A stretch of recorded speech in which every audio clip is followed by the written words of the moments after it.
In part 2 of the heat presentation, we're going to talk about how you actually can change the temperature of an object and what impacts the change in temperature. So we learned previously that when you take two objects that are at different temperatures and you put them in contact with one another, that energy actually flows from the higher temperature object to the lower temperature object. And that energy transfer is defined as heat. So heat is not something that we would say an object has a lot of heat. We would say that heat has been transferred. So heat is actually referred to as energy in transit. So in the previous examples that we've looked at with like an object that is a cooler full of ice, and you have a can of soda that you put in there, or the can of soda is at the warmer temperature and eventually the system reaches equilibrium, we would say that heat was transferred from the warmer temperature cans to the ice. So we got to keep that in mind. Heat is not the same thing as thermal energy. An object can have a lot of thermal energy based on its temperature and based on the amount of the substance that you have, but heat occurs because energy, some of that thermal energy may have been lost to another object and transferred to another object, or it may have been gained from another object. The units that we use for heat in physics, the standard units are joules, which is our standard unit for energy in general, like kinetic energy and potential energy and even work. But other units for heat are often used as well. One example is calories. And then another example is calories. And it seems like these are the same thing. And the only thing that's difference between these calories and calories is the lowercase c and the uppercase c. So, and it's weird, and we're really not going to use both of these. We may use calories, the lowercase c calories. But the reason that I bring this up is because when you talk about food calories are actually a capital C. And they're telling us sort of an energy unit that we're intaking into our body. So if we do need to convert between little c calories and joules in terms of energy, 1 calorie is equal to 4.186 joules. And the other thing is that 1,000 calories, little c calories, is 1 big C calorie, or more specifically, it's called a kilocalorie, and that's 4,186 joules. We're really not going to do much converting, but we can use both of these types of units, the little c calories and joules, when we talk about energy and specifically heat.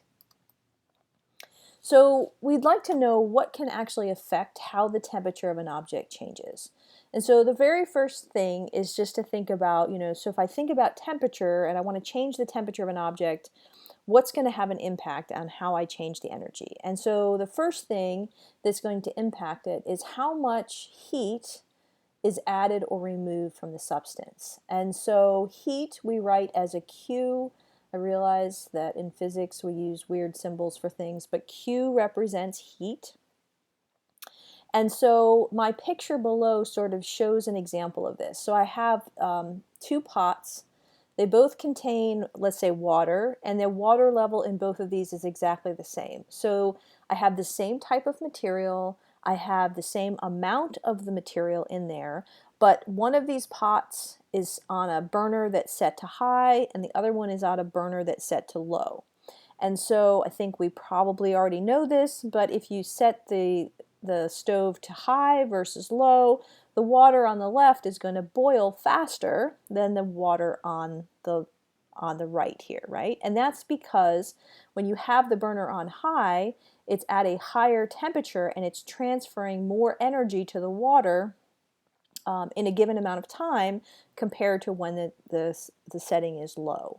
So the change in temperature of a substance, the water, if you put a thermometer in both of these, the change in temperature is directly proportional to the amount of energy that's added or removed. And that's the Q is the heat that's added or removed. So high temperature, bigger energy transfer, more heat transfer, bigger change in temperature over here versus a smaller heat transfer, energy transfer, lower change in temperature. The other thing that's going to affect how the temperature changes is the amount of mass that you have. So now I have my two pots that are on the stove. They are both set to high, so the Q, the energy that's transferred, is exactly the same in both of these because they're both on the same type of a burner. But the left-hand pot has more water in it, or more of the substance in it, so it has more mass, versus on the right-hand side, less mass. And again, I think we would all know just from experience that if I have less water in here, it's going to boil faster, right? It's going to get to temperature faster. And so the change in temperature of these two containers is inversely proportional to the mass. If you have less mass, it's not going to take as much to change its temperature because there's less of it. And then finally, the other thing that can have an impact on how the temperature changes is what the substance is made of. So here I have both of my pots are both set on the stove. They're both set on high. They both are transferring the same amount of energy. The Q is the same for both of these because they're on the same type of burner. They have the same amount of the substance in them. So I realize it looks like volume, but basically they have the same mass in both of these, but they're made of different substances. And so based on the substance, the temperature will change differently. So different materials have different quantities called their specific heat capacity, C. So water has a value for a specific heat capacity, and then whatever is in here, maybe this is some sort of thick soup, that has a different specific heat capacity. Large specific heat capacity for substances means that you're going to get a small change in temperature. The substance actually holds its internal energy pretty well. If it has a large specific heat capacity, it's hard to change its temperature. We're going to talk more about that. So the change in temperature is inversely proportional to the substance's specific heat capacity, and each material would have its own specific heat capacity. So we can put all this together and we can say that the change in temperature of a substance is going to be exactly equal to how much energy we put in, the transfer of heat, Q, and it's inversely proportional to the mass and the specific heat. And so more specifically, the change in temperature is the heat divided by the mass times the specific heat capacity. In terms of units that we use, we have two basic sets of units we can use. We're going to use joules for heat, and if we use joules, then our mass would be in kilograms. Our temperature is always going to be, because it's a difference in temperature, we're going to use Celsius. And then our specific heat capacity units would be joules per kilogram degree Celsius. We can also use calories, and if we use calories, then we typically use grams for mass. Our change in temperature is still Celsius, and so the units for the specific heat capacity can also be written as calories per gram degree Celsius. Even though it makes sense to talk about the change in temperature in this way, being directly proportional to the energy added or removed and inversely proportional to the mass, we typically write this so that it's not a fraction, and we say that the amount of energy transferred is directly proportional to the mass of the substance, its specific heat, and the change in temperature. So basically multiply both sides of this equation by mass and specific heat. So let's think about a couple of conceptual examples and see if we can understand a little bit more about specific heat capacity. So I have 4,186 joules of heat that produce a 1 degree increase in temperature of 1 kilogram of water. If I add 4,186 joules of heat, it produces an 18 degree increase in temperature of 1 kilogram of silver. Choose the best answer. The specific heat capacity of silver is it less than, the same as, or greater than the specific heat capacity of water? These types of questions are often hard, so let's focus on what we know.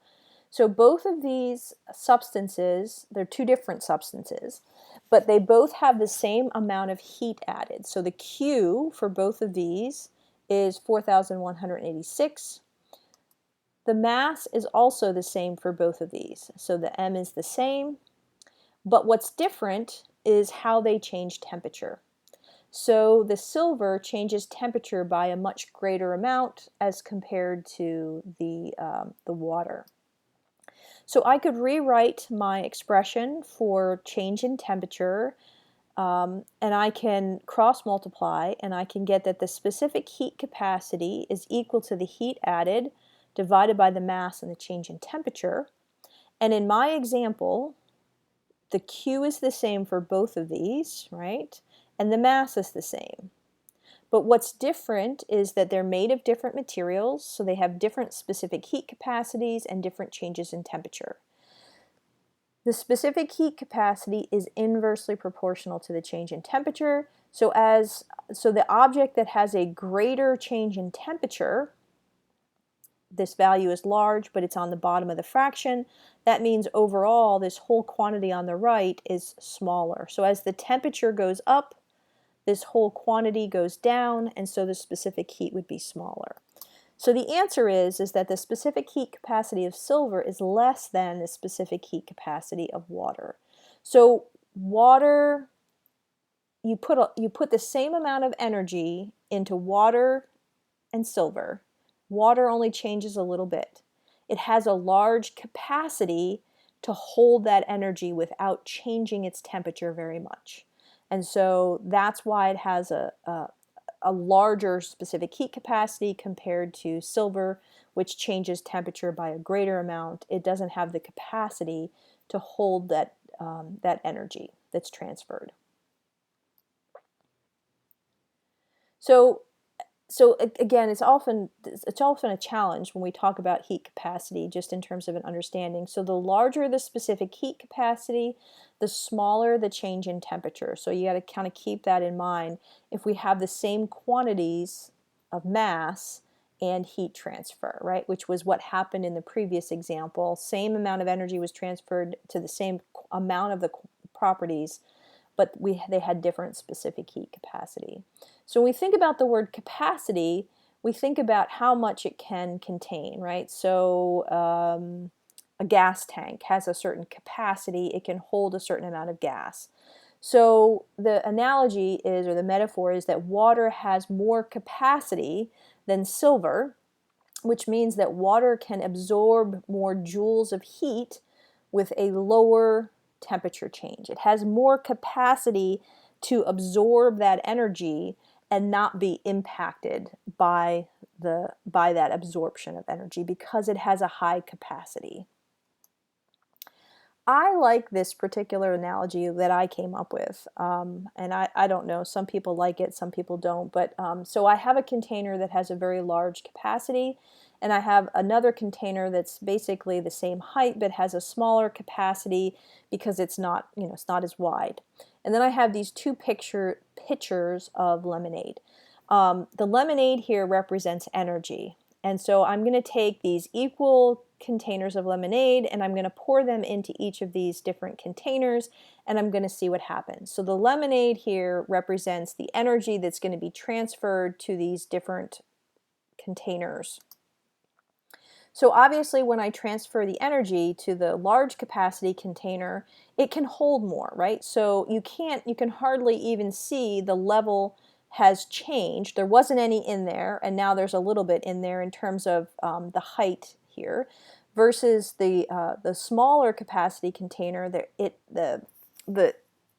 can really see that the lemonade has sort of filled this up. So here's the analogy. So the lemonade is the heat or the energy that was added. When it was added to the substance that had a large capacity, you saw a very small change or a very small impact in the level of the liquid, versus the small capacity, you saw a very large increase in the level of the liquid. And the level of the liquid represents the change in temperature. So a large capacity here, very small change in temperature. Over here, larger change in temperature. So large capacity, small change in temperature when heat is added, versus over here, small heat capacity, large change in temperature when heat is added. So this just kind of gives us a feel for what capacity means and why we call it specific heat capacity in general.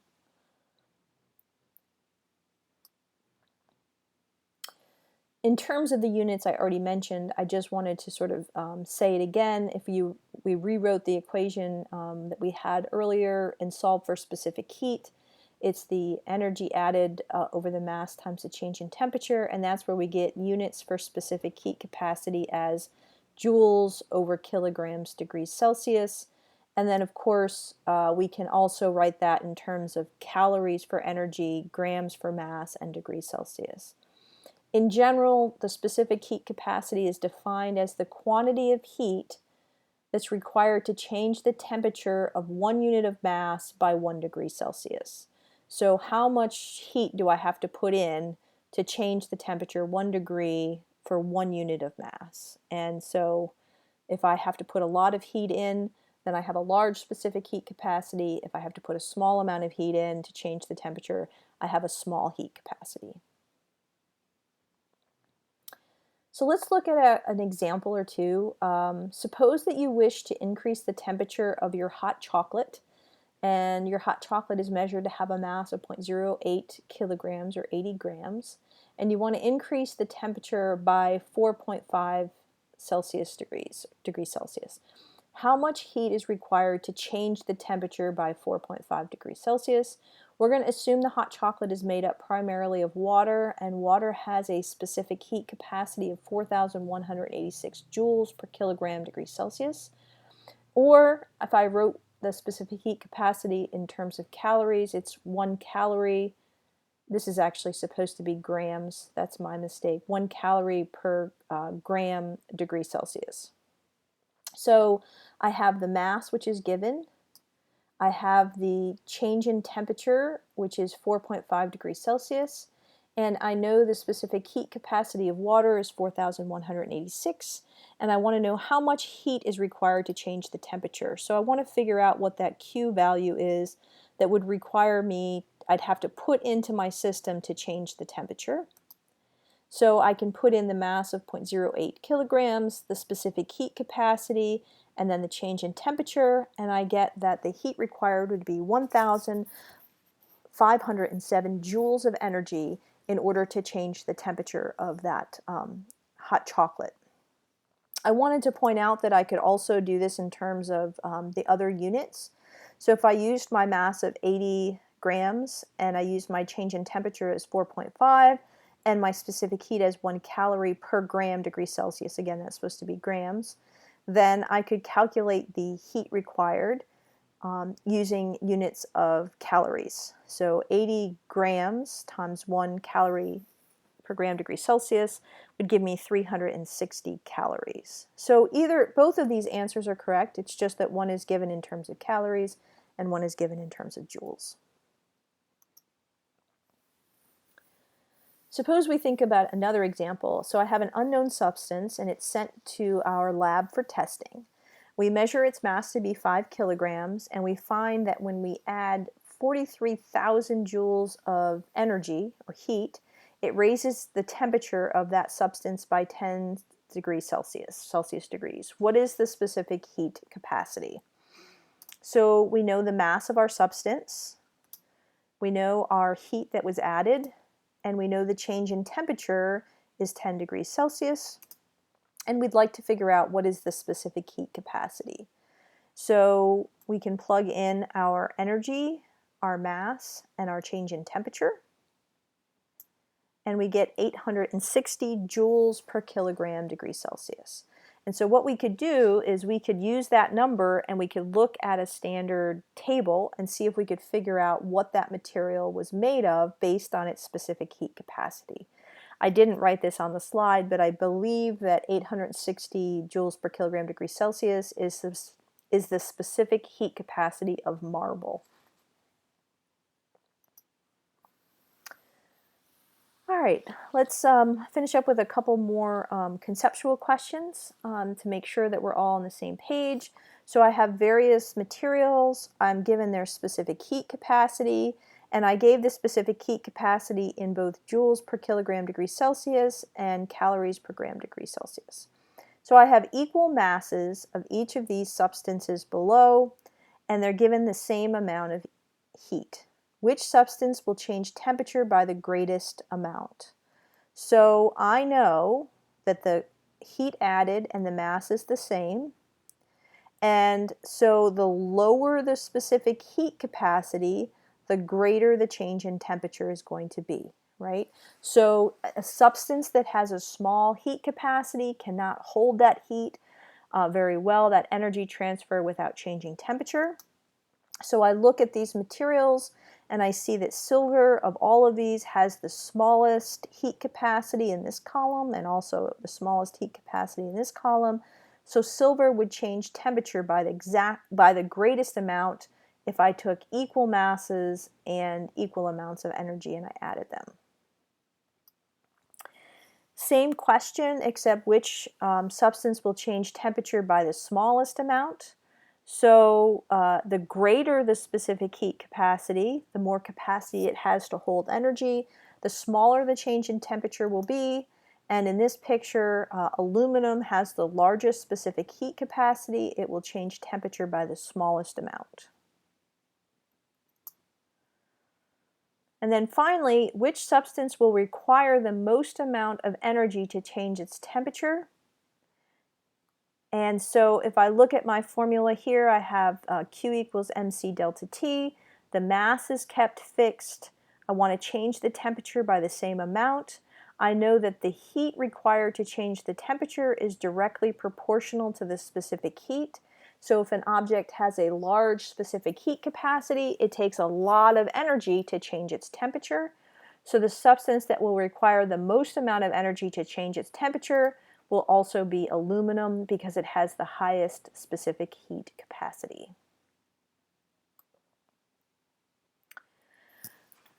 Just wanted to mention this, I'm not going to spend a lot of time on this, but water actually has a very high specific heat capacity, 4,186 joules per kilogram degree Celsius. Even if I go back a slide, right, all of these metals have specific heat capacities which are less than 1,000.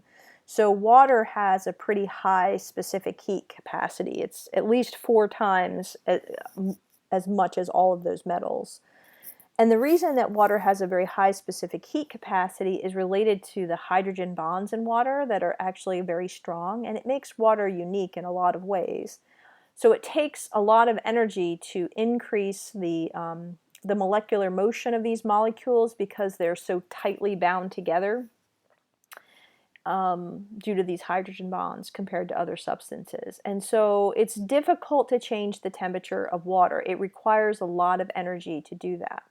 And so because it takes a lot of energy to change the temperature of water, it actually keeps the Earth at moderate temperatures. So as you know, the Earth is covered, like almost 75% of the Earth is covered with water.